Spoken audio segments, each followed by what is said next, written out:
HB family, how's it going? Yes, I'm just going to quickly review the Blues game that was. Now, guys, as you can see, I'm wearing my Blues beanie. I am a Blues fan, so it won't be any surprise that I sort of walked away from the game pretty disappointed.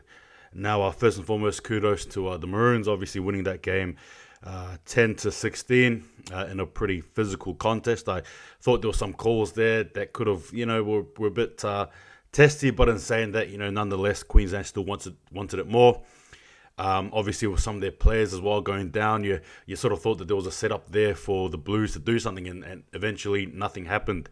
I do, though, hope that Coates is okay and not a good injury to have as well. Got Tony Staggs as well. I guess with that said, another way, I guess I can, sort of talk about how I really feel. Now, first and foremost, one of Cleary's worst games actually in the Blues, to be honest with you guys, and he's someone that I actually really like as a player.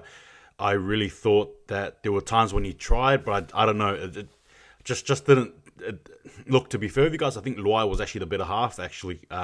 Just the way he was trying to take the game on there. Tedesco tried him in spurts as well. It's what you expect, but I tell you what, we definitely missed Latrell Mitchell as well as Jake Tom Trbojevic, or even Jake Trbojevic, really.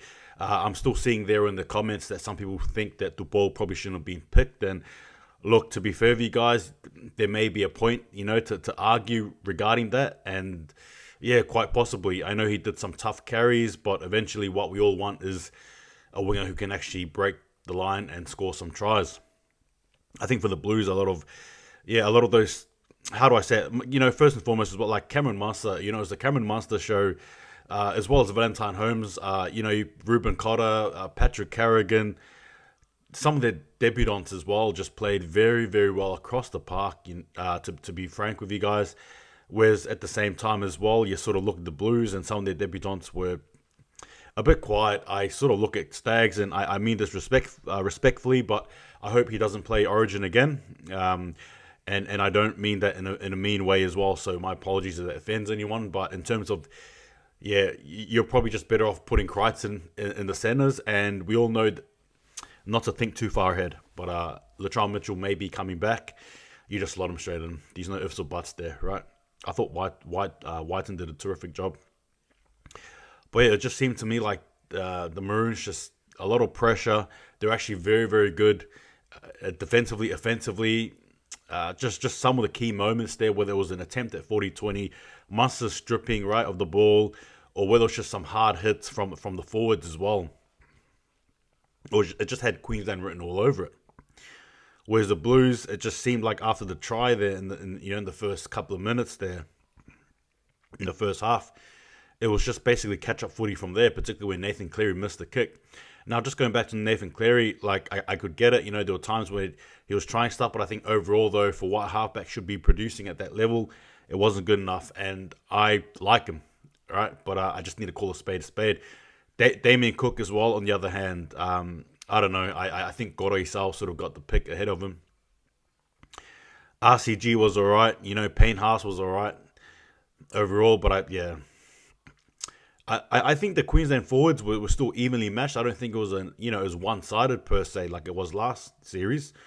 I just think for mine that just in moments there, when you needed your players to step up, DCE and Munster did. And yeah, even though DCE made the that one little silly call there with a challenge, besides that, he was basically on point.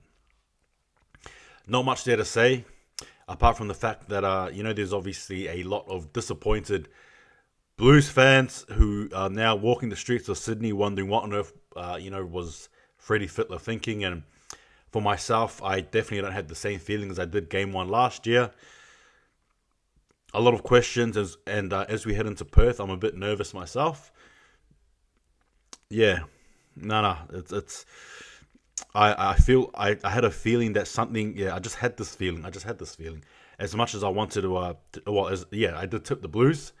But I did tell you guys as well, just a disclaimer, don't be surprised if Queensland win it. That's exactly what happened. When push comes to shove, Blues don't have it. They don't have it. That's the reality. I think there'll be some changes in the squad as well, guys. But, look, is it first game jitters? I don't know. However, you just need your players like Nathan Cleary to stand up. Everything, unfortunately, sort of falls on the team as a collective. But yeah, for myself, I just think there were some key players that should have stood up in moments there and didn't. Again, it's not like both teams weren't trying; they absolutely were. Look, it is what it is. There's not much to say after that.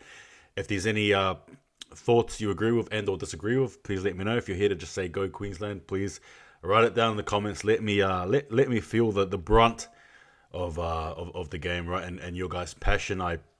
Hey, like I said, it is what it is. Got to take the L there. Yeah, disappointing. I really thought the Blues had it in them to do something, and they didn't. They really didn't. And now, not only does Billy Slater look like a genius, but the Maroons look like they're possibly going to win the series now. Game 1 was the most important one. I really thought for mine that whoever won Game 1, I think was going to take control of the series, and that's exactly what's happened. Blues, disappointing. Absolutely disappointing. Like I said, shuffles, I'm not too sure. I won't be surprised if there are some shuffles. Yeah, I don't know. Some players that you pick expecting to do big things didn't. Sims as well, Tarek Sims, a bit quiet for mine. I don't know, maybe it's just the eye test, potentially. Maybe it's just the fact that I emotionally feel a bit, down about the fact that the Blues have lost, sorry. But, yeah, there you go. Anyway, guys, that's my thoughts on the game overall. Adam Reynolds, probably wouldn't have gone astray if we had him, actually. Anyway, take it easy. See you guys next time. Good win, Queensland. Blues, hold the ball. Disappointing.